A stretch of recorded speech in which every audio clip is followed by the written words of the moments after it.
Hey, welcome to this new video, and in this video we're going to be touching upon what I call the fundamentals. This is the strategy part of putting together your business, and the fundamentals are where everything comes together before we actually start off and start promoting your business, before we're going to be utilizing LinkedIn, before we're going to have leads coming to you and having you hopping on sales calls and selling your offer, because this is the tiny part which can make a huge difference, in the outcome and the amount of effort and time that you are going to be putting into lead generation and building your brand. So this is the strategic element, this is the fundamental basis of your business. And maybe you don't have anything in place yet, or perhaps you have already something in place which we can further tweak and sharpen. No matter of where you start, this will be relevant to you. So for the remaining part of this video, please pay attention and dive with me together in this content, because I'm super excited to share this with you. So what are we going to be touching upon? As I mentioned, the fundamentals, which I define as your niche, your offer, your unique mechanism, your price point, your offer, your marketing message. I broke it down into 7 different steps. So we're going to run this through in a step-by-step basis, so you have a very clear outline, a clear framework to be working from. And in this video, I will explain it to you and why it's important and what exactly it is that you need to think about, and also in what way you can think about these things to get a head start, to have a really good educated guess that what you will be doing will actually create demand and will create leads and revenue for you. So I'm going to run you through step by step, and I also have created a Word document, a worksheet for you. We can actually fill this out with more examples and inspiration, so you can really hit the ground running and start filling this out. And it is super important to choose these things carefully, and I will explain you why. And I will touch all of this in this video and together with the worksheet that you have access to. And we will also run this through in our strategy call. So for you to already digest this information in the video, and for us to review this together in our strategy call to make the final tweaks, because it's important enough for you to spend your brain capacity on and all the knowledge that you already have about your audience and your offer. And together we can further refine this, and we can use both of our experience to really come to a good fundamental basis before we start off. Having that said, let's dive in, because I'm super excited to share all of this with you. So this is the most important building block, or the most important building blocks in your business. I cannot emphasize this enough. And to put this in perspective, I'm sure you know the Pareto principle, right? Where 20% of your efforts determine 80% of the outcome. That's what the Pareto principle says. So only of everything that you do, 20% of that moves the needle for 80% of the outcomes, 80% of the results. I want you to look at this video, the fundamentals, the 7 steps, as the 80-20 rule applied to the 80-20 rule. So the Pareto principle on steroids. So if you apply the 80-20 to the 80-20, you see that 4%, so 80% of that 20%, that's 4% of what you do, actually determines 64% of your results. So it's also important to think that if you get those 4% wrong, if it's not a good niche, if it's not a good offer, if your marketing message is off, right, this will determine 64% of your outcomes. If you get it wrong here, this will create massive challenges, and will require much more of your effort to actually make it flow in your business. The opposite, of course, is true, that if you get this 4% right, things will flow much more of ease in your business. There will be much more flow because there's a good product market fit. And we'll go into that later, what that means and how you can actually think and already do some research on the chances that you have a good product market fit.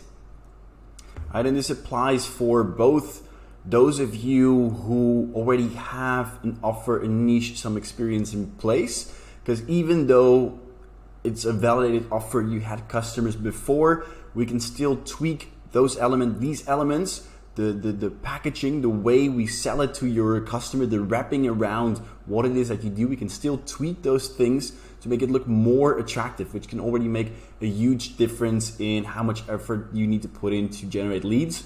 Or if you're just starting off, this will help you to really hit the ground running, follow these 7 steps so that whatever you put together forms a solid foundation where a lot of thought and brain capacity has been put into this.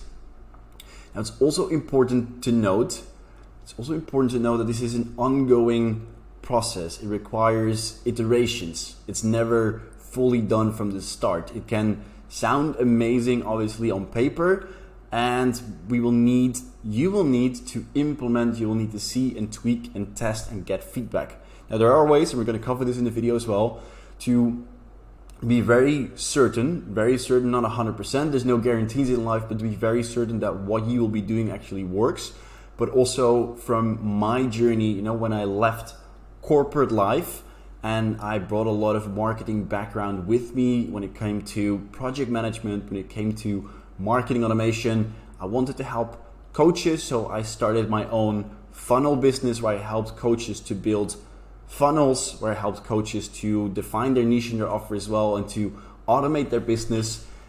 And then I found out that this wasn't the greatest fit because not all coaches need funnels. Coaches mainly need lead generation. So I pivoted from funnel marketing to marketing consultant to consult coaches on their marketing, which varied from Instagram to LinkedIn to now finally where I'm at as a LinkedIn marketing consultant, helping coaches, consultants, service providers to get more leads and sales from LinkedIn. So for me, it has also been a journey to find out what my niche is, what's my offer, what's exactly the pain point that I'm solving. So I want you to keep in mind, even though it is really important that we spend time on the strategical element, that it's also a process of iterations. We test, we tweak your message. This is also what you will find on LinkedIn. We tweak your headline every once in a while. We tweak the about section, maybe the name of your offer, but we will keep testing, but we will make sure with this module that you have a strong foundation to work with, right? And therefore it's also of importance that if you're going to be implementing this, and it doesn't work, that it's a process, right? It's not that your market might not be the best market, so you need to switch niches again. It's not working yet, so it takes time. It's the same thing if you go from offline, if you are working based on a lot of referrals, if you're working based on your network. If you copy that way of working to online, maybe people don't feel your vibe yet, your energy of how you normally generate customers. So it takes longer online, it takes longer to build that brand rather than offline. Doesn't mean it doesn't work, because it's the same market, it's the same message, it's the same service that you're providing, but it just requires time and iterations and tweaking process. All right, so finding your 4%, right? Finding your niche, finding your offer, your marketing message. How do we do that? How do we find your 4%, which will determine that 64% of the outcomes? So the first thing we want to have a look at is your skills. What background do you have, and how can you actually help other human beings, or who can you best serve as your target audience is going to be the second thing we look at, but it's mainly like your skills, right? So as an entrepreneur, as a business owner, we are here to solve problems. So with the skill set that you have, the skill set that you bring to the table, who can you help? Like, which others can you help with your knowledge, with your maybe the theory that you learned at school, or the background that you have, or the transformation that you went through yourself? This is also often a driving factor in our business, that we went through a transformation ourselves. We solved an issue in our lives, and now we're actually able to help others. So the question is, what skill set do you bring to the table? And then the second question is like, who can most benefit from these skills, right? So my marketing experience can benefit a lot of different companies. It can benefit the large corporations where I've worked for a decade, but it can also help individuals, small business owners, coaches, consultants, the service providers, the people that I currently work with. And then the question is like, who do you vibe with? Who is it that you actually want to work with? So I worked for corporate for 10 years with a lot of gratitude and a lot of pleasure. And at one point, this was no longer serving for me. It didn't bring me any satisfaction, right? So I came to realize that I was helped myself by a lot of coaches, and I wanted to help these individuals who are here to serve others. So I switched my niche in that sense, because I found that my skill set, although I learned a lot of new skills serving small businesses eventually as well, but with my skill set and my passion for marketing, I wanted to serve the people, that individual people, the coaches and the consultants, right? So my skill set was applicable to multiple audiences. But the question is, also, who do you vibe with and who do you actually want to serve? Your interest, right? So what are you passionate about, and what do you love about helping others? People also buy into your interest and your vibe. So what is it that you love to do, and what is it that you love to help others with, and in what way? It also is going to be determining if you want to be helping coaches, or if you want to be helping people one-on-one or with a do-it-yourself program, and what type of business and life you want to be creating. And eventually your story, your background, when people hear your story, right, what do they admire about you? So some characteristics for me could be the switch that I made from corporate life to now being a digital nomad, living in Bali. That's something that can be inspiring. 12 years of marketing experience. This helps me to build more credibility, that people see that I have a larger background in marketing. Could also be my real estate investing that I've been doing. So these are the characteristics that people would most likely listen to me for, based on my own story and the choices that I made, right? So for instance, if you have been very successful at trading and you put a lot of time and effort in Forex trading, for instance, people would be more likely to take your advice because this has been your story. Maybe you became financially independent from trading or whatever. If I, for instance, would want to coach you on quitting smoking, but I never smoked and I never quit an addiction before in my life, this would make it less credible, right? So think about what your story and what your background is and what people actually relate to, and maybe perhaps also like what type of people came to you for what type of advice in the past. Now, as I mentioned, it's always an iteration of testing things out, but there is a way that will help you to get a head start and will take away the guessing. And yes, it's market research, but much less on doing customer interviews and trying to reinvent the wheel, basically. And it's what we call funnel hacking. Now, I'm not sure if you're familiar with Russell Brunson from ClickFunnels, from the funnel software, and from his marketing books, the expert books, which I highly recommend, by the way. But the methodology that he recommends is funnel hacking. And what is funnel hacking? It's basically learning from the best in your market space, right? To see what successful competitors are doing, and more importantly, that those who have achieved what you want to achieve with your business, and preferably much more, right? And then the main thing here is to have a look at what they are currently doing to generate leads, and what promises are they making, what type of products are they selling, at what price, because this is really the quickest way to get things right from the start.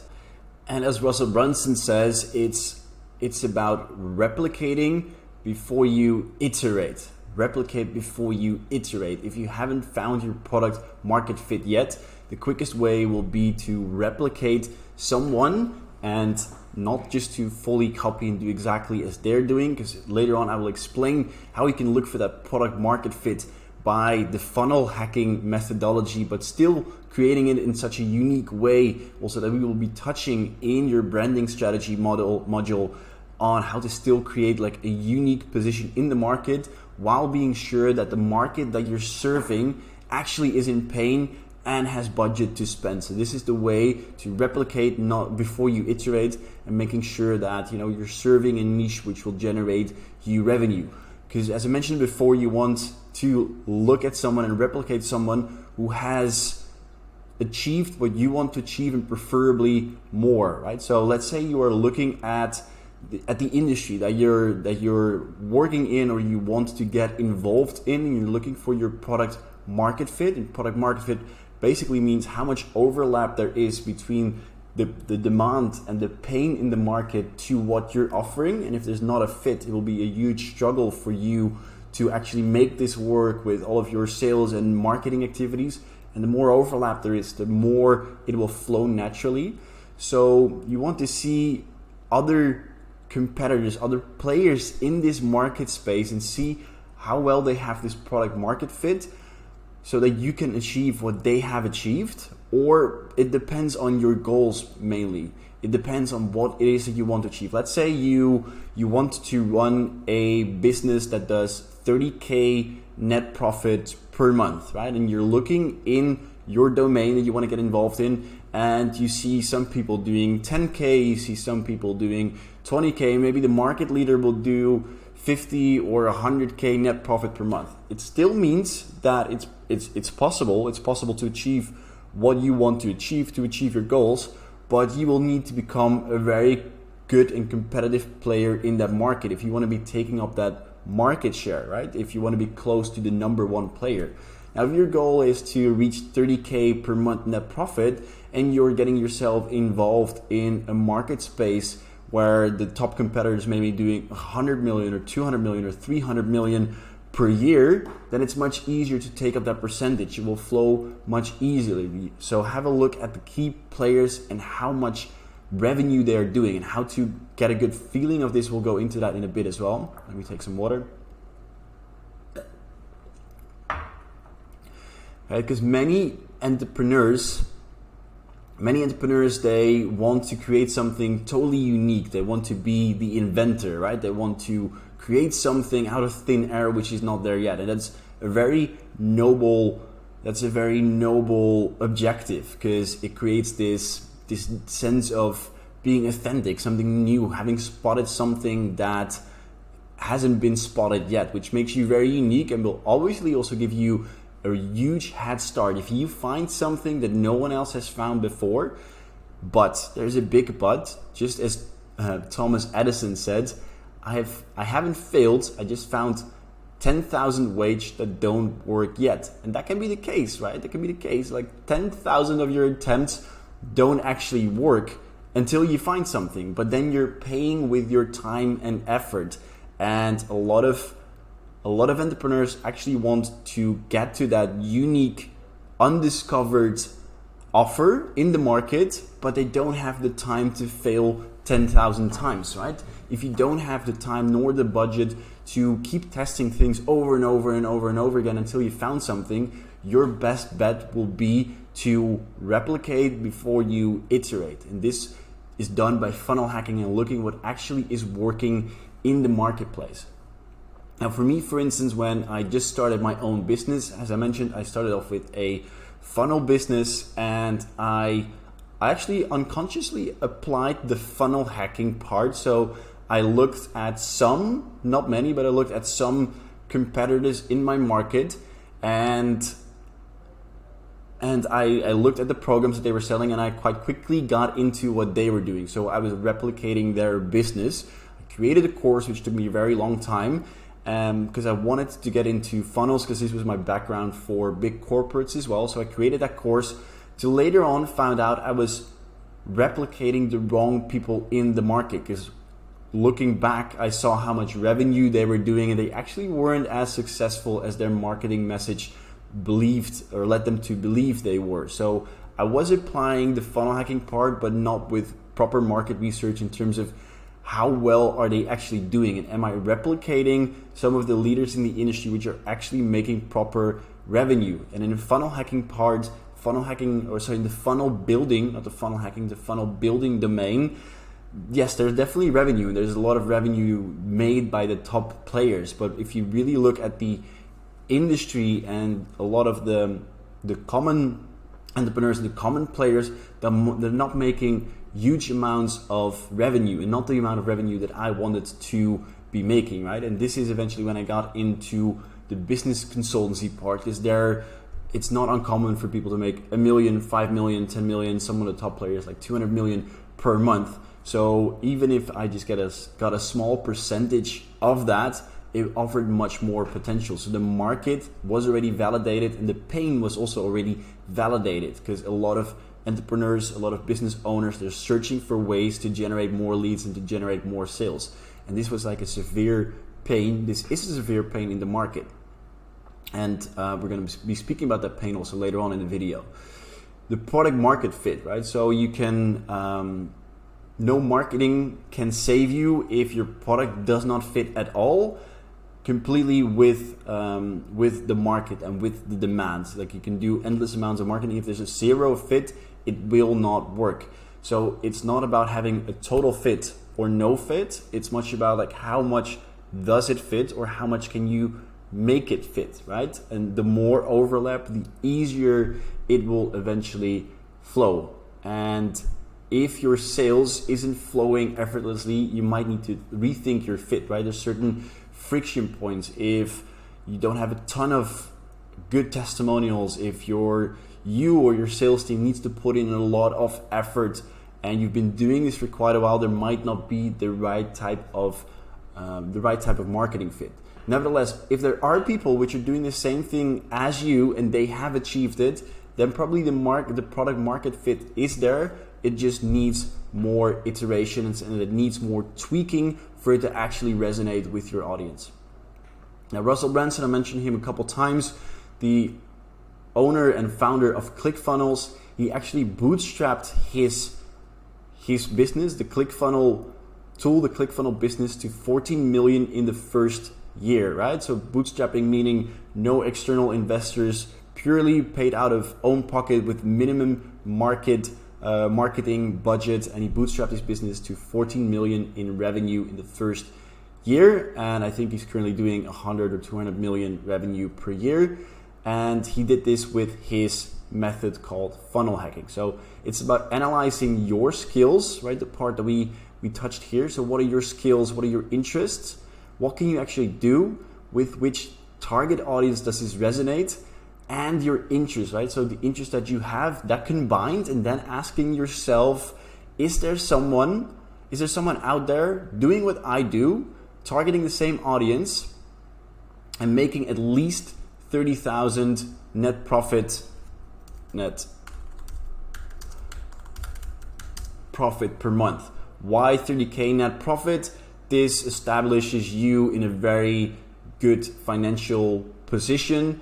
And this would be the standard, having a really good flowing business with 30K net profit per month, and also not provided that you're working 7 days a week, right? So for me, the flow would be, the balance would be about 30K net profit per month, with, I would say, about 3 days of work per week in total, right? So if you can find someone who's doing that, then you know you're on the right track.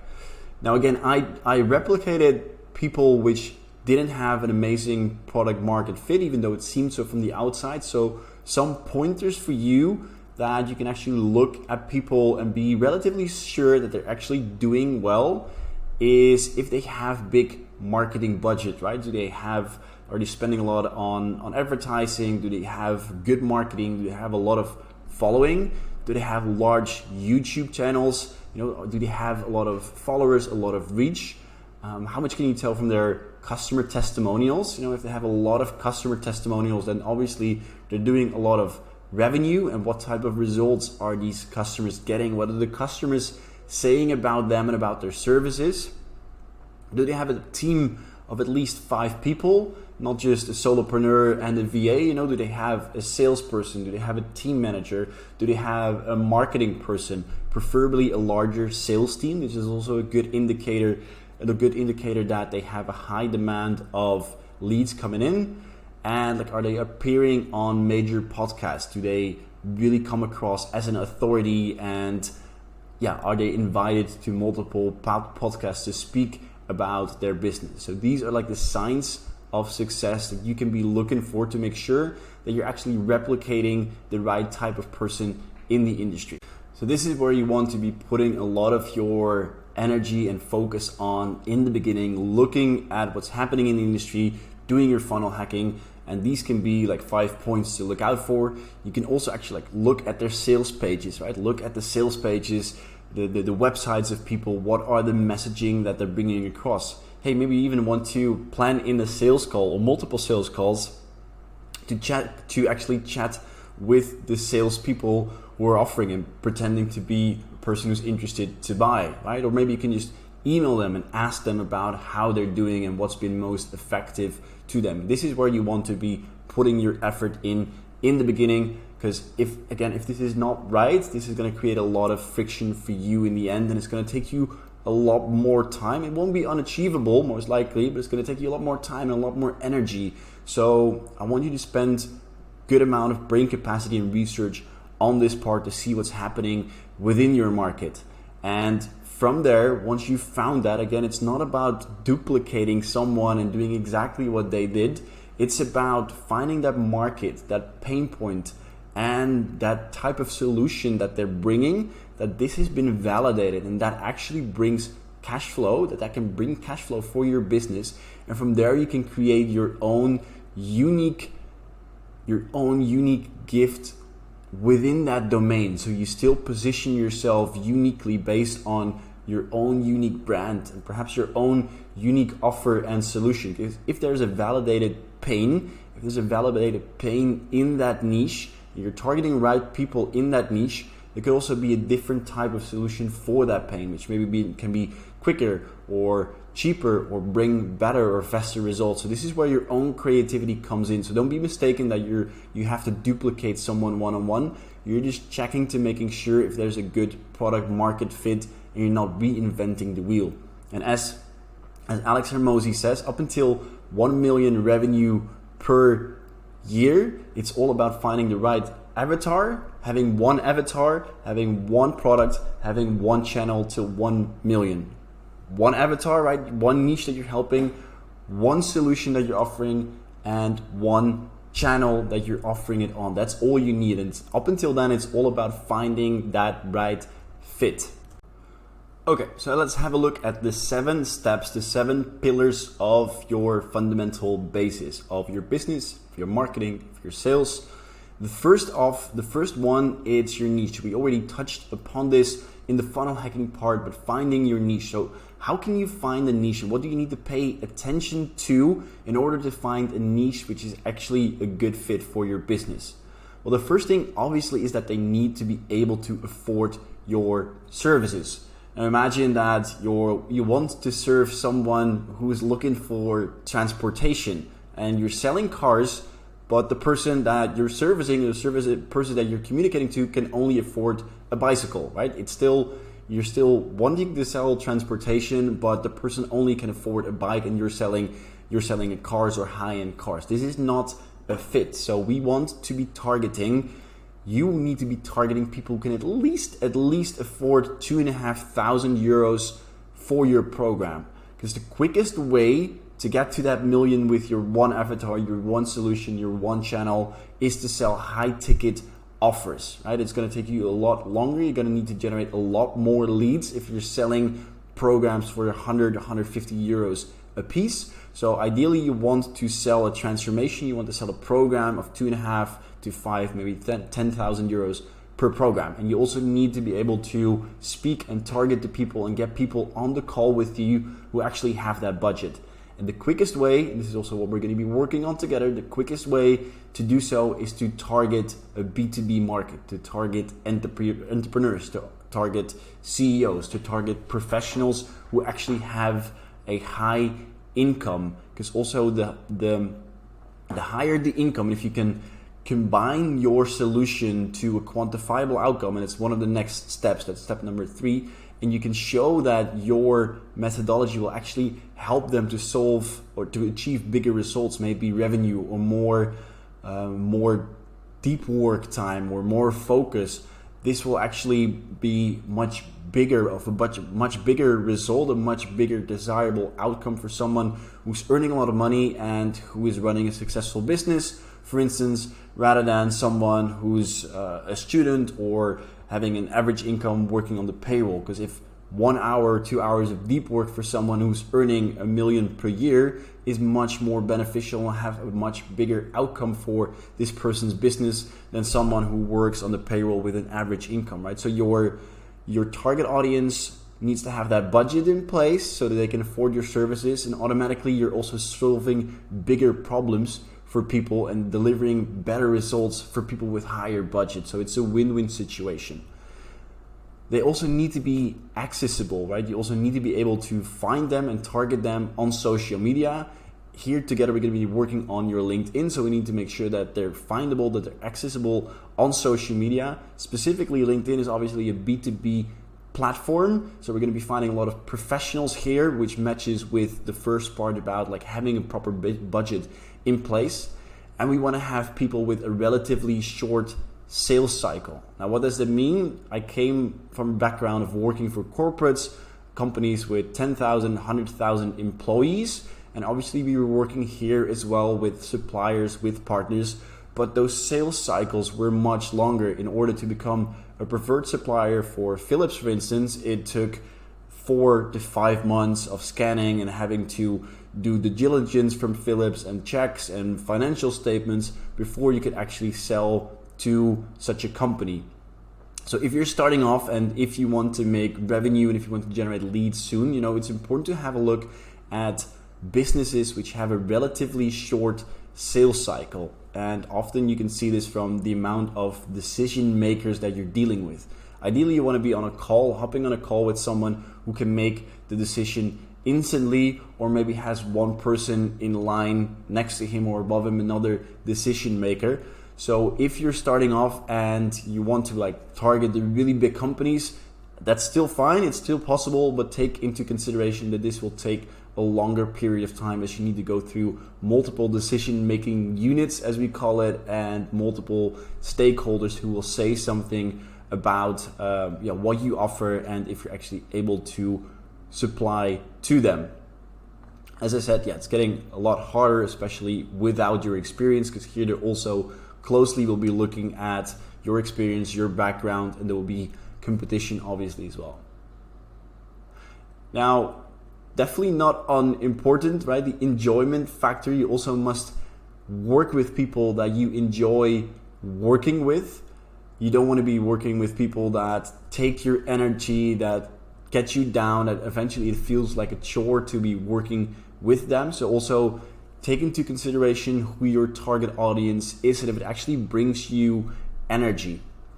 And there must be a match. As I mentioned before, if I would help you to stop smoking, but I never been addicted and I never stopped before in my life, maybe less creditable.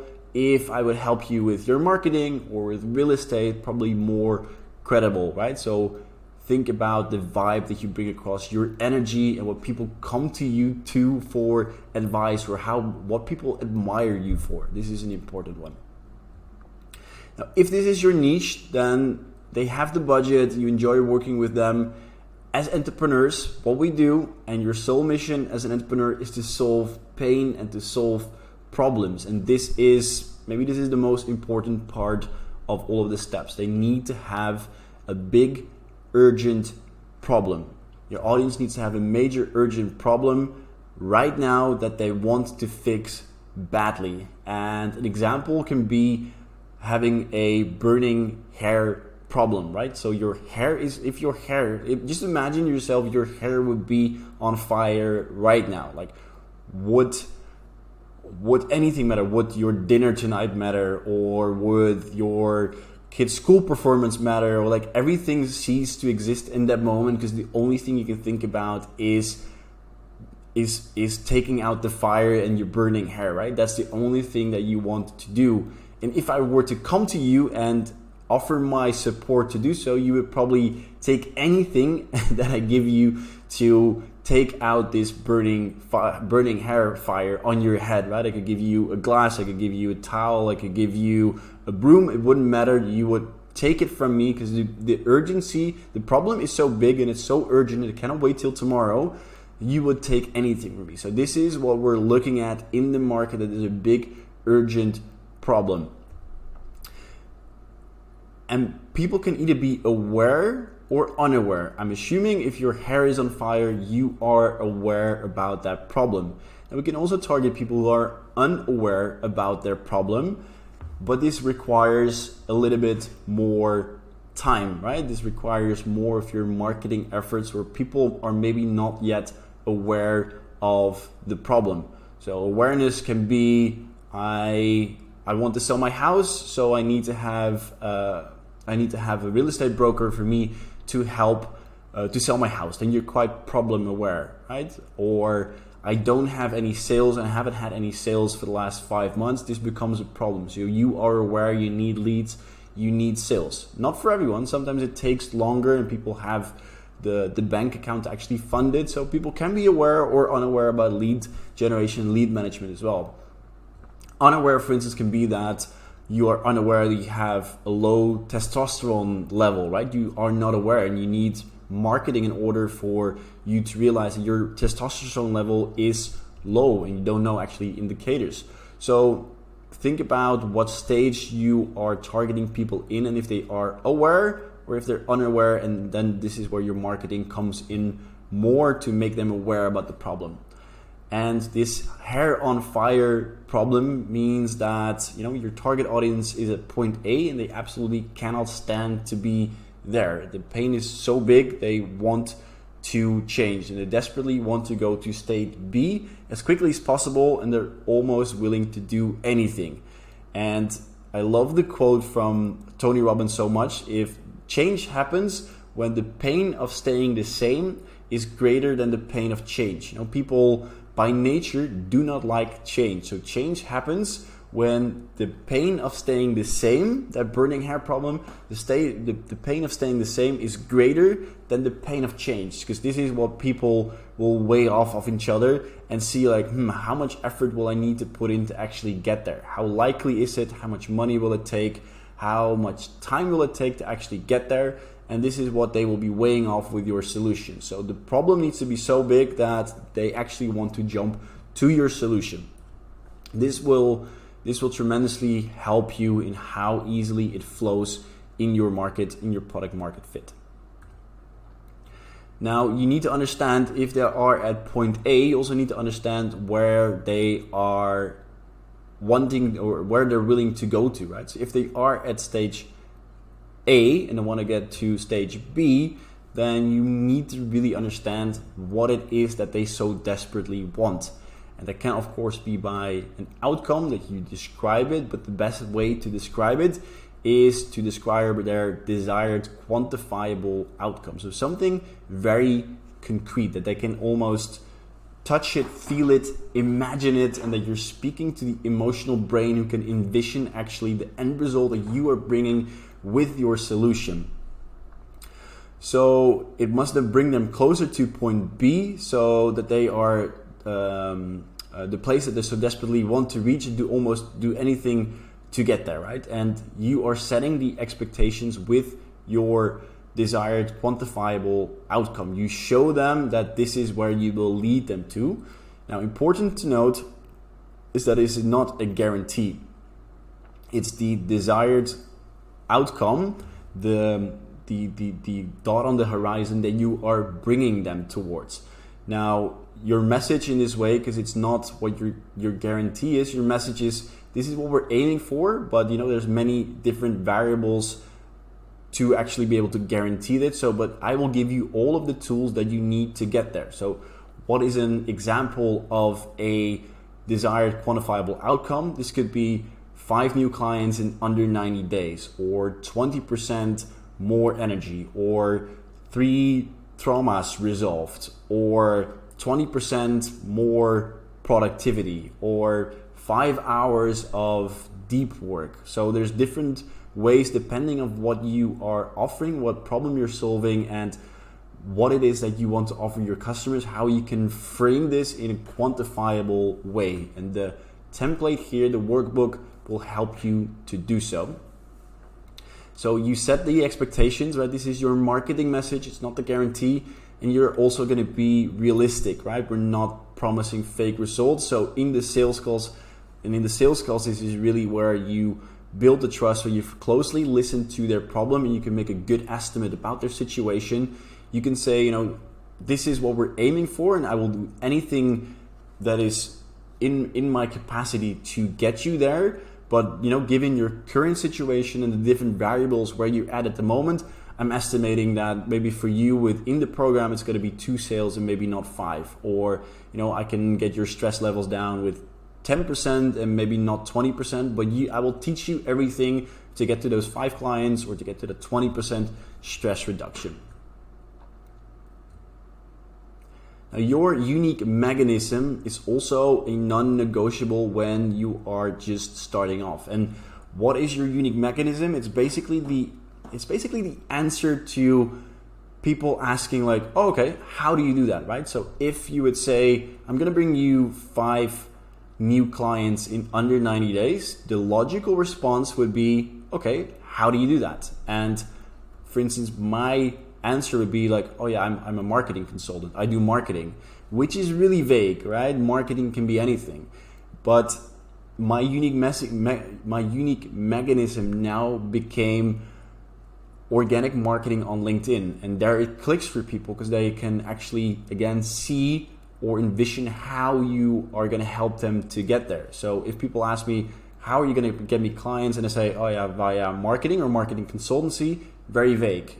How are you going to get me clients? Via organic marketing on LinkedIn, which is much more concrete, right? So it's your unique methodology, your unique mechanism that explains the answer, like how are you going to help me to get there? And that could be, for instance, your unique mechanism can be EFT to overcome traumas. It can be Google advertising, it can be appointment setting, it can be cold calling, keto diet, self-hypnosis. Can be a bunch of different things of how you help people to get there.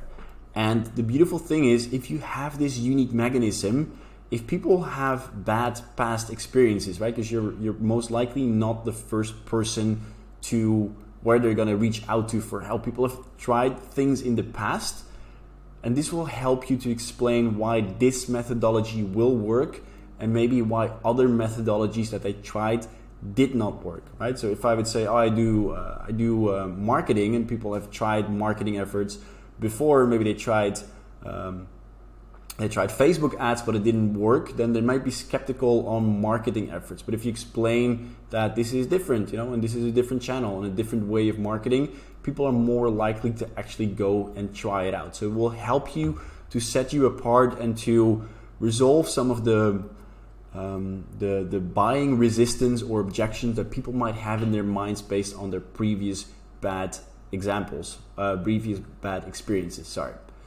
So the question here also is like, which unique mechanism is your funnel hacking example using? What are they communicating that they are doing to actually get you there or to get their clients there? Then number 5 is the one-word brand identity, and this is often related to your unique mechanism. So imagine yourself, you're at a birthday party and people ask, what is it that you do, right? What would be the 1 or the 2 words that you are using to explain what it is that you do?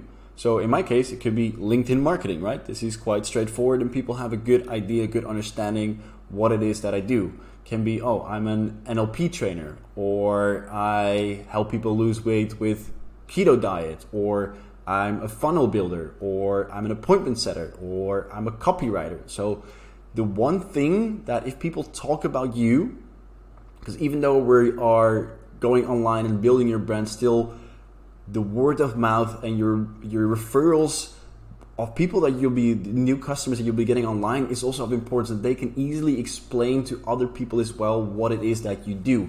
If someone is in need a third person in my network is of need for LinkedIn marketing and is speaking to my former clients, or they're speaking to some of my friends or people in my network, they go like, oh, I want to go on LinkedIn. They go like, oh, talk to Yuri, and this really made a difference for me and how quickly I connect with people. As soon as I use the word LinkedIn, a lot of people get interested because they know the platform, they can imagine what it's about, and they might already be interested in doing so, or they want to discover more about the possibilities of LinkedIn. So that was, for my case, a really important move that I made from marketing consultant to LinkedIn. So my one-word brand identity would also be LinkedIn, and it's important for you to think about what that one word would be for you. Then with all of this together, we're going to be creating your marketing message. Again, here in the template. In the template here, your marketing message will help you to put all of this together. So it would go, I help, and then your target market achieve your quantifiable outcome in X time frame using your unique mechanism, right? So for me, this would be, I help coaches, consultants, and service providers achieve 5 new clients in under 90 days using organic marketing on LinkedIn. This combines everything that you do in one message. So it's easy to pitch when you speak to people. It's easy to put on your website, on your header, in your post, in your LinkedIn profile. Different ways, obviously, of how you communicate it, but it becomes really clear. And if it's clear to you, it will be clear to your potential clients and prospects that you're communicating to.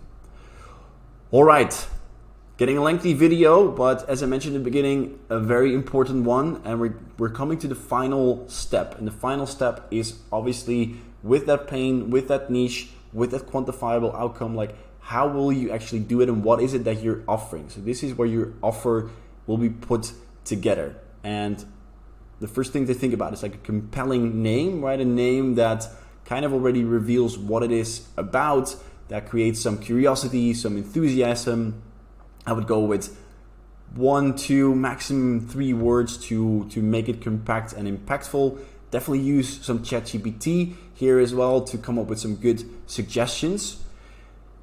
And the other question is like, how are you going to get people there? What type of program type? Is it a do-it-yourself program? Is it a one-on-one coaching offer? Is it a group coaching?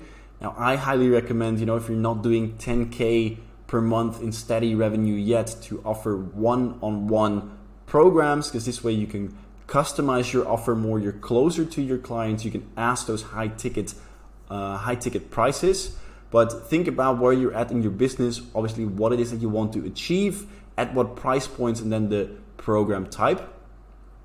And then the pricing is also of importance. Here, my recommendation goes that your minimum should be 2,500 euros to a maximum of 5, maybe 10. If you're more of an experienced entrepreneur, you have more credibility. But to play around with these prices and to create scarcity, to create urgency, and more of that in the promo cycle modules, we can work with a discount. For instance, if you feel like you can serve, or if you feel like you can fill 5 spots, right? Then you can can open up 5 spots for 5 clients at a discount.